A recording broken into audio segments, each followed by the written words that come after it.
Hi friends, இந்த வீடியோவில் நம்ம பார்க்க போகிறது ஒரு ப்ளவுஸினுடைய கட்டிங் மெத்தட் எப்படி அப்படிங்கிறது. அதாவது இந்த ப்ளவுஸில் என்னென்ன ஸ்பெஷல் அப்படின்னா, பேக் வந்து டெப்த்தாகவும் ஃப்ரண்ட்டு வந்து போட் நெக்காகவும் வைக்க போகிறேன். அதே மாதிரி ஓப்பன் வந்து back open plus princess cut, இப்படி வந்து 4 இது வந்து ஒன்றா வச்சு நம்ம இந்த கட்டிங்கை வந்து பார்க்கலாம். அதுக்கு முன்னாடி நம்ம சேனலை சப்ஸ்கிரைப் பண்ணாதவங்க சப்ஸ்கிரைப் பண்ணிக்கோங்க. பக்கத்தில் இருக்க பெல் சிம்பிளை ப்ரெஸ் பண்ணிட்டீங்க அப்படின்னா உங்களுக்கு வீடியோஸ் போடும்போது எல்லாமே நோட்டிஃபிகேஷன் வரும். எந்த ஒரு வீடியோவுமே நீங்கள் மிஸ் பண்ணாமல் பார்க்கலாம். லைக் பண்ணுங்கள், ஷேர் பண்ணுங்கள், கமெண்ட் பண்ணுங்கள். நீங்கள் கேட்குற டவுட்ஸ் வந்து என்னால் முடிஞ்ச வரைக்கும் நான் வந்து உங்களுக்கு கிளியர் பண்ணுறேன். இப்போது யூஷுவலாக நம்ம பேக் எப்படி கட் பண்ணுவோமோ அதே மாதிரி தான் இப்போ இதில் வந்து நான் பேக் வந்து மார்க் பண்ணுறேன். பட் ஷோல்டர் மட்டும் எப்படி அப்படின்னா 1/2, அதாவது ஷோல்டர் அளவில் நம்ம பாதி எடுப்போம். 15 இன்ச்சு வந்துச்சு அப்படின்னா அதில் 7.5 இன்ச்சு. அதே அளவு தான் நான் ஆம் ஹோலுடைய உயரமும் நான் மார்க் பண்ணுறேன். மார்பு சுற்றளவு 1/4, அது எப்பவும் போல் நீங்கள் எப்படி கால்குலேஷன் பண்ணுவீங்களோ அதே மாதிரி தான். 9.5 சீம் அலவன்ஸ் வந்து ஒரு 1.5 இன்ச்சு விட்டுருக்கேன். அதே மாதிரி இடுப்பு சுற்றளவு அப்படிங்கும்போது 4 தான் நம்ம பிரித்து மார்க் பண்ணுவோம். ப்ளஸ் 1 இன்ச்சு வந்து டாட்டுக்காக நம்ம ஆட் பண்ணுவோம். அதுக்கப்புறம் 1.5 இன்ச்சு வந்து நம்ம சீம் அலவன்ஸுக்காக வைக்க போகிறோம்.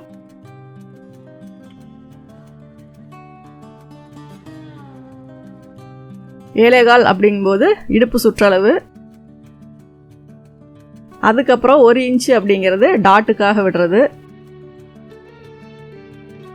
1.5 இன்ச் அப்படிங்கும்போது சீம் அலவன்ஸுக்காக சைடில் விடுறது. இந்த சீம் அலவன்ஸ் வந்து உங்களுக்கு எவ்வளோ வேணுமோ அவ்வளோ விட்டுக்கலாம். ஆனால் ஸ்லீவுக்கும் அதே அளவு விடணும், சைடுக்கும் அதே அளவு விடணும். டாட்டுக்கு வந்து 1 இன்ச்சு போதும்.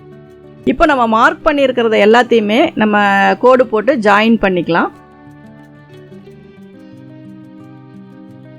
ஃபஸ்ட்டு உயரம், அப்புறம் ஷோல்டர், அப்புறம் ஆம் ஹோல், அப்புறம் மார்பு சுற்றளவு, அப்புறம் இடுப்பு சுற்றளவு, இது எல்லாத்தையுமே நம்ம கனெக்ட் பண்ணும்போது நமக்கு இந்த பேக் போர்ஷன் வந்து இந்த ஷேப் வந்து நமக்கு கிடைக்கும். இப்போ இதிலிருந்து ஒரு 3/4 இன்ச்சு கீழே இறக்கி நம்ம என்னென்னா இது ஷோல்டர்னுடைய ஸ்லோப்பு. ஷோல்டர் வந்து கொஞ்சம் ஸ்லாண்டிங்காக நம்ம மார்க் பண்ணுவோம் இல்லைங்களா, அது இதில் வந்து 2.25 அப்படிங்கும்போது ஷோல்டருடைய அளவு. இது எல்லாமே நான் வந்து ஒரு போட் நெக்குக்கு எப்படி மெஷர் பண்ணுவேனோ அதே மாதிரி தான் நான் மெஷர் பண்ணியிருக்கேன். இதில் வந்து ஆம்ஹோல் வந்து லைட்டாக ஒரு கர்வ் கொடுத்து அதை பண்ணிக்கோங்க. ஆம்ஹோல் சுற்றளவு உங்களுக்கு ஒரு 15.5 வருது அல்லது 15 இன்ச்சு வருது அப்படின்னா நீங்கள் இந்த மாதிரி ஷோல்டர் அதிகமாக வைக்கும்போது உங்களுக்கு ஒரு 1/2 இன்ச்சு 3/4 இன்ச்சு அதில் குறைய தான் செய்யும். ஏன்னா ரொம்ப இருந்துச்சுன்னா லூஸ் வந்துடும். இப்போ இதில் வந்து நான் ஒரு 7.25 வர்ற மாதிரி நான் இதில் மார்க் பண்ணியிருக்கேன். பேக் வந்து எவ்வளோ டெப்த்து வேணுமோ அந்த அளவுக்கு நீங்கள் மார்க் பண்ணிக்கலாம். 9.5 + 1/2 10 இன்ச்சுக்கு நான் இதில் வந்து பாக்ஸ் போடுறேன். இது எதுக்காக அப்படின்னா பேக் நெக்கு வந்து இதில் நம்ம ட்ராப் பண்ணி கட் பண்ண போகிறோம். ஓப்பன் வந்து பேக் ஓப்பன். இந்த கீழே வந்து இவ்வளோ அகலமாக இருக்குது, லூஸ் வராதா அப்படின்னா ஓப்பன் வந்து பேக்கில் வைக்கும்போது அதில் ஒரு 1/2 இன்ச்சு வந்து உங்களுக்கு குறையும். அப்போ வந்து அந்த அகலம் வந்து உங்களுக்கு டைட்டாக இழுத்து பிடிக்கிற மாதிரி சரியாக வந்துடும். அதே மாதிரி டாட் பிடிக்கும்போது உங்களுக்கு அந்த அளவு கரெக்டாக வந்துடும். இப்போ இந்த ஷேப்பில் ஃபஸ்ட்டு நெக்கினுடைய அகலம், அப்புறம் ஷோல்டர், அப்புறம் ஆம் ஹோல், சைடு, இப்படி நம்ம கட் பண்ணி பேக் தட்டை நம்ம இதிலிருந்து எடுத்துருவோம்.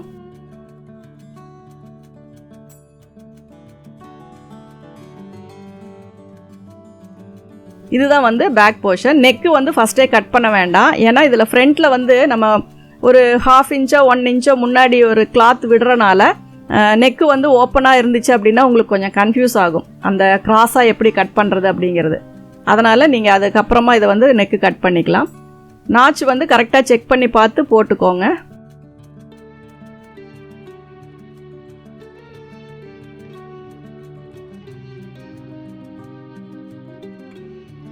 நான் இப்போ வந்து ரெண்டுமே வந்து ஃப்ரண்ட்டாக இருக்கட்டும் பேக்காக இருக்கட்டும் ரெண்டுமே ஃபோல்டிங் சைடில் தான் போட்டிருக்கேன்.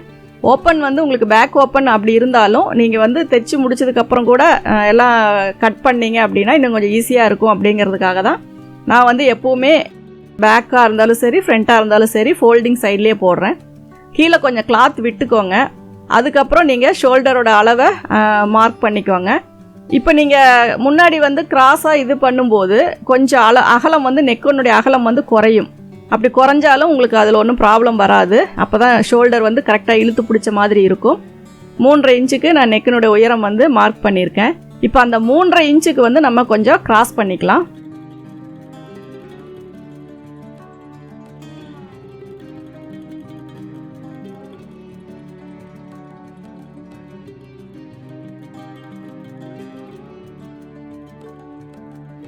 இப்போ பார்த்தீங்கன்னா எவ்வளோ ஒரு 1 இன்ச்சுக்கு நான் கோடு போட்டிருக்க அளவுக்கு துணி எக்ஸஸாக இருக்குது. இப்போ இதை வந்து நம்ம கொஞ்சம் கிராஸாக வைக்கிறேன்னா நான் முன்பக்கமும் எனக்கு வந்து டாட் பிடிக்கிறதுக்கு கிளாத் வேணும் அப்படிங்கிறதுக்காக. ஏன்னா கப் ஷேப்புனுடைய அந்த ஃபிட்டிங் வந்து உங்களுக்கு கரெக்டாக வேணும்னா சைட்லேயும் கிளாத் விடணும், ஃப்ரண்ட்லேயும் கிளாத் விடணும். இது வந்து நிறைய மெத்தட் இருக்குது பிரின்சஸ் கட்டில். அதில் வந்து இதுவும் ஒரு மெத்தடு. நீங்கள் இதுவும் நான் வீடியோஸ் போட்டிருக்கேன். நீங்கள் எது உங்களுக்கு ஈஸியாக இருக்கோ அதை ஃபாலோ பண்ணிக்கோங்க. இது தைக்கும்போது உங்களுக்கு வந்து கப் ஷேப் பெருசாக இருக்கவங்களுக்கு இன்னும் கொஞ்சம் ஃபிட்டிங் கரெக்டாக வரும். இப்போ பார்த்தீங்கன்னா அந்த கிராஸ் பண்ணி அதுக்கப்புறம் நான் ஷோல்டர், ஆர்ம் ஹோல், சைடில் பார்த்தீங்க அப்படின்னா ஒரு 1/2 இன்ச்சு அதிகமாக விட்டுருக்கேன். கீழே பார்த்தீங்கன்னா ஒரு 1.5 இன்ச்சு பக்கம் அதிகமாக விட்டுருக்கேன். ஆனால் அந்த நாச்சு வந்து கரெக்டாக ஃப்ரண்ட் அண்ட் பேக் ஒரே மாதிரி வர்ற மாதிரியே போட்டுக்கோங்க. ஃப்ரண்ட்டில் கட் பண்ணும்போது மட்டும் கொஞ்சம் கிராஸாக கட் பண்ணுவோம். கீழே ஒரு 1 இன்ச் அளவுக்கு நீங்கள் கீழே இறக்கி விட்டுக்கோங்க. இப்போ நெக்கினுடைய அகலம் எங்கே இருக்கோ அதை வந்து மார்க் பண்ணிவிட்டு அதுக்கப்புறம் இதை நம்ம ரிமூவ் பண்ணிக்கலாம். கழுத்தினுடைய அகலத்தை குறிச்சிக்கோங்க.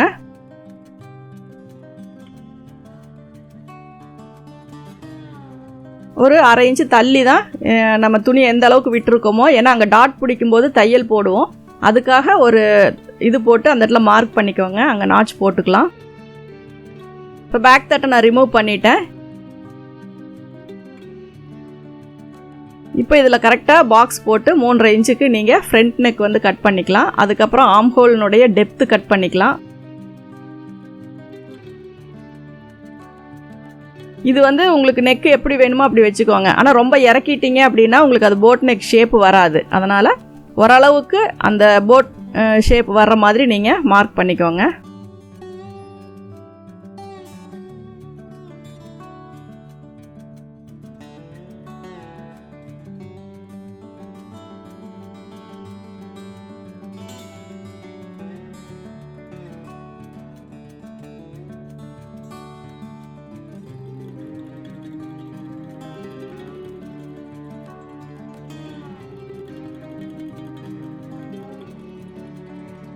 இதில் வந்து உங்களுக்கு கட்டிங் மட்டும்தான் வந்து இதில் என்னென்ன சேஞ்சஸ் பண்ணுறோம் அப்படிங்கிறது. அதனால் கரெக்டாக அந்த கட்டிங்கினுடைய இதை மட்டும் பார்த்துக்கோங்க.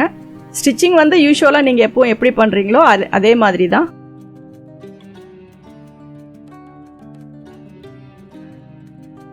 ஃப்ரண்ட்டு பொறுத்த வரைக்கும் கொஞ்சம் டீப்பாகவே கட் பண்ணிக்கோங்க. ஏன்னா முன்னாடி வந்து துணி வந்து லூஸ் வரக்கூடாது. அதனால் அந்த ஷேப் கொடுத்து நல்லா டீப்பாகவே கட் பண்ணிக்கோங்க.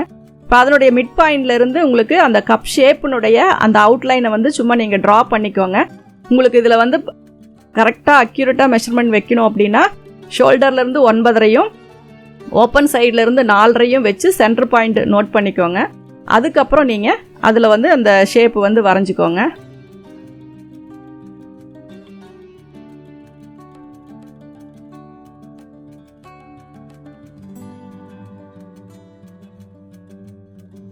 இப்போ கரெக்டாக அந்த மார்க் பண்ணினதை நீங்கள் 3 இன்ச்சு 3.5 இன்ச்சு நீங்கள் மார்க் பண்ணி கூட நீங்கள் வச்சுக்கலாம். நகத்தில் நல்லா ப்ரெஸ் பண்ணி அந்த சென்டர் கரெக்டாக வருதான்னு பார்த்துக்கோங்க.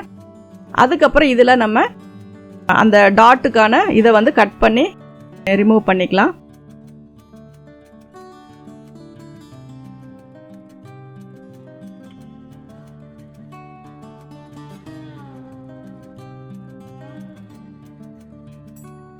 அந்த கப் ஷேப் என்ன இதோ இருக்கோ அதுக்கு தகுந்த மாதிரி நீங்கள் அதில் ட்ரா பண்ணுங்கள். ஏன்னா லீனாக இருக்காங்களா ஃபேட்டாக இருக்காங்களா அப்படிங்கிறத பொறுத்து தான் கப் ஷேப் நம்ம கட் பண்ணணும், மார்க் பண்ணணும்.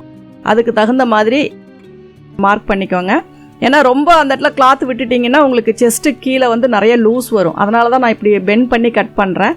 அதனால் அதை கொஞ்சம் நல்லா செக் பண்ணிக்கோங்க. இப்போ இதில் டாட்டுக்காக நான் சும்மா லைட்டாக அந்த இது ஷார்ப்பாக இருக்கக்கூடாதுன்ட்டு அதை பிளெண்ட் பண்ணி கட் பண்ணுறேன். இப்போ பார்த்தீங்கன்னா ஃப்ரண்ட் போர்ஷன் வந்து அந்த சைடில் உங்களுக்கு வியூ பார்க்கும்போது என்ன ஷேப் அப்படிங்கிறது உங்களுக்கு கரெக்டாக தெரியும். கீழே வந்து கப் ஷேப் இறங்கி இருந்துச்சு அப்படின்னா இன்னும் கூட கொஞ்சம் கீழே வளைச்சு கூட நீங்கள் கட் பண்ணிக்கலாம். இப்போ நீங்கள் அந்த இடத்துல சேர்த்து டாட் பிடிக்கும்போது உங்களுக்கு கப் ஷேப் மட்டும் மேலே எம்போஸ் பண்ணி நல்லா இதாக இருக்கும். நீங்கள் பேடட் பிரேசியர் யூஸ் பண்ணீங்க அப்படின்னா உங்களுக்கு போடும்போது ஃபிட்டிங் வந்து கரெக்டாக இருக்கும்.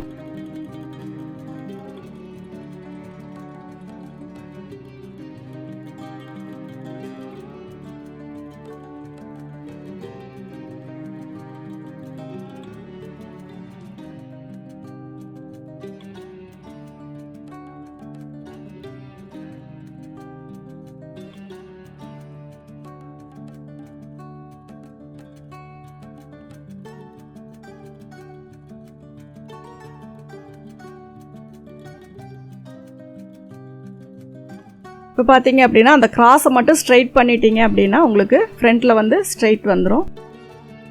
கீழே இருக்கிற கிராஸையும் நீங்கள் ஸ்ட்ரைட் பண்ணி கட் பண்ணிவிட்டால் உங்களுக்கு தைக்கும்போது அந்த கன்ஃபியூஷன் வராது, கொஞ்சம் ஈஸியாக இருக்கும்.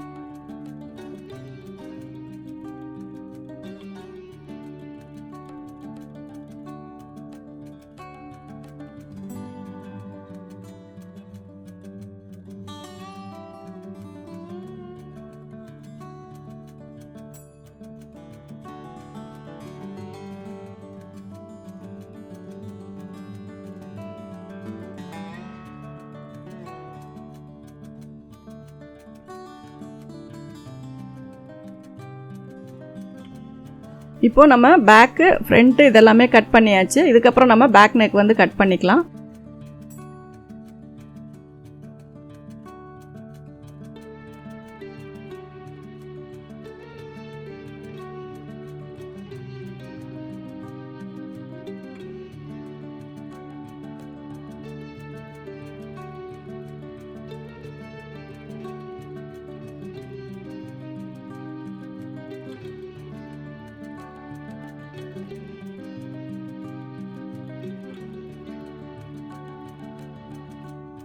ஷோல்டர் வந்து ரொம்ப ஷார்ப்பாக இருந்துச்சுன்னா ஒரு சிலருக்கு அந்த இடத்துல தூக்கிட்டு இருக்க மாதிரி இருக்கும். அதனால் இன்னும் கொஞ்சம் லைட்டாக அந்த ஷார்ப்னஸை வந்து குறைச்சிக்கலாம். இல்லை ஸ்ட்ரைட்டாக வேணும் அப்படிங்கிற மாதிரி இருந்தால் கூட நீங்கள் ஸ்ட்ரைட்டாக வச்சுக்கலாம். அது ஷோல்டர் பொறுத்து தான்.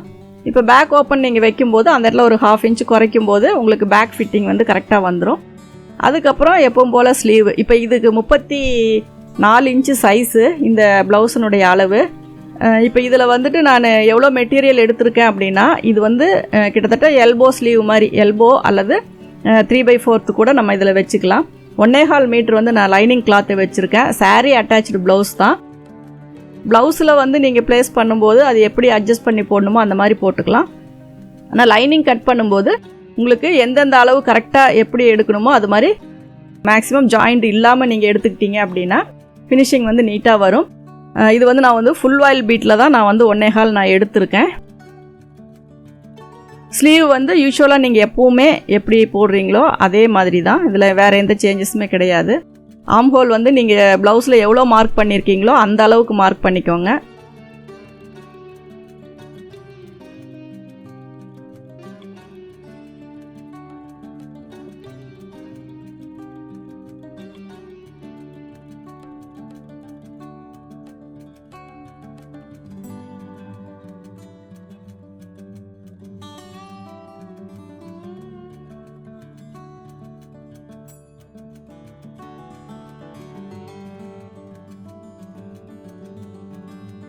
லைட்டாக அந்த ஆம்ஹோல் இதில் மட்டும் அந்த நமக்கு அந்த அண்டர்ஆர்ம் பார்த்திங்கன்னா ஸ்ட்ரைட்டாக போட்டிங்கன்னா அந்த இடத்துல எல்லாத்துக்குமே லூஸ் வருது அப்படின்னு ஒரு கம்ப்ளைண்ட் வரும். அதனால் நீங்கள் ஸ்டிச் பண்ணும்போதே அந்த இது வந்து கொஞ்சம் பெண்ட் பண்ணி தையல் போட்டுக்கிட்டீங்க அப்படின்னா உங்களுக்கு அந்த மேலே பேக் ஆம்ஹோல் கிட்ட வந்து சுருக்கு வராமல் நீட்டாக இருக்கும்.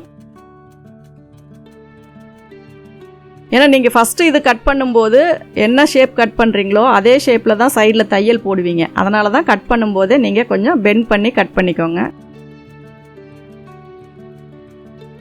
இப்போ ஸ்லீவ் வந்து நம்ம கட் பண்ணியாச்சு. ஆம்ஹோல் டெப்த்தும் நம்ம கட் பண்ணிக்கலாம். அதுக்கப்புறம் நம்ம அதை ப்ளவுஸ் மெட்டீரியலில் வச்சு நம்ம கட் பண்ணிக்கலாம்.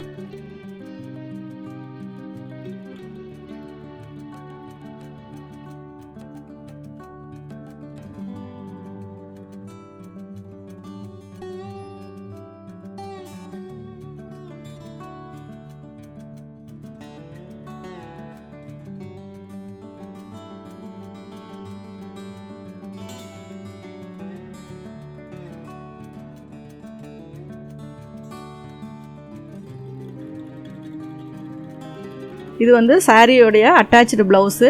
இதில் வந்து ஸ்லீவ் போர்ஷன் ஃபஸ்ட்டு நமக்கு நீட்டாக வேணும். அதில் ஜாயிண்ட் இல்லாமல், ஏன்னா இது ப்ளவுஸ் மெட்டீரியல் பார்த்திங்கன்னா ரொம்ப டிரான்ஸ்பரண்ட்டாக இருக்குது. அதனால் உங்களுக்கு ஃபுல் வாயில் லைனிங் கொடுத்துட்டீங்க அப்படின்னா உங்களுக்கு ப்ளவுஸ் வந்து கொஞ்சம் நல்லா லைஃப் வரும். ஏன்னா கொஞ்சம் ஏதோ ஒரு கிளாத் வந்து உங்களுக்கு நல்லா ஸ்ட்ராங்காக இருக்கணும். அது மெயின் கிளாத்து அல்லது லைனிங் கிளாத்து, அதை டிபெண்ட் பண்ணி தான் நம்ம வந்து அதுக்கு என்ன மெட்டீரியல் வாங்கணும் அப்படிங்கிறத நம்ம சூஸ் பண்ணுவோம். மெயின் கிளாத் வந்து ரொம்ப டிரான்ஸ்பரண்ட்டாவோ ரொம்ப இதாகவோ இருந்துச்சு அப்படின்னா நீங்கள் ஃபுல் வாயில் வந்து உள்ளே கொடுத்துக்கிட்டீங்க அப்படின்னா ப்ளவுஸ் வந்து ரொம்ப நாள் அப்படியே வரும். ஒரு நெட்டடாக இருக்கலாம், அல்லது வந்துட்டு ரொம்ப டிரான்ஸ்பரண்ட்டான ஒரு லினன் சாரியாக இருக்கலாம். அந்த மாதிரி வர்றதுக்கு எல்லாமே ஃபுல் வாயில், அதாவது பட்டு இந்த மாதிரி இருக்கிறது எல்லாத்துக்குமே நீங்கள் வந்து ஃபுல் வாயில் யூஸ் பண்ணிக்கிட்டீங்க அப்படின்னா ப்ளவுஸு வந்து ரொம்ப நாள் போடலாம். அதே மாதிரி கொஞ்சம் லூஸ் வச்சு தைச்சிக்கோங்க. அப்போ தான் அந்த சைடல் ஜாயிண்டெல்லாம் கொஞ்சம் பிரியாமல் நீட்டாக இருக்கும். இப்போ கரெக்டாக ப்ளேஸ் பண்ணிட்டு அந்தந்த இதுக்கு தகுந்த மாதிரி நம்ம கட் பண்ணி எடுத்துக்கலாம்.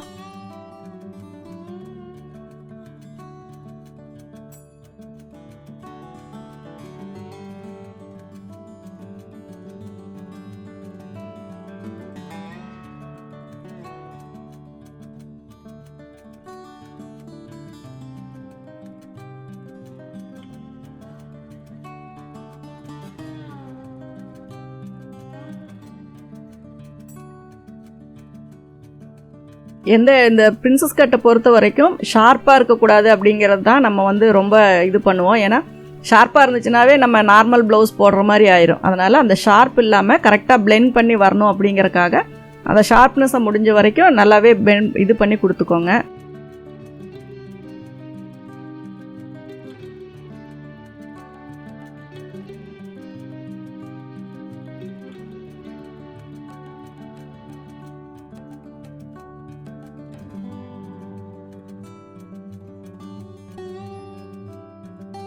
இந்த மாதிரி பேக் வந்து டீப்பாக வைக்கிற மாதிரி இருந்துச்சு அப்படின்னா நீங்கள் ஷோல்டரில் இருந்து, சப்போஸ் ஒரு சிலருக்கு அது செட் ஆகலை, லூஸ் வருது ஷோல்டர் அப்படின்னா அந்த ஷோல்டர் ஜாயின்ட்லேருந்து தின்னாக ஒரு நாட் வச்சு பேக்கில் வந்து கட்டிக்கோங்க.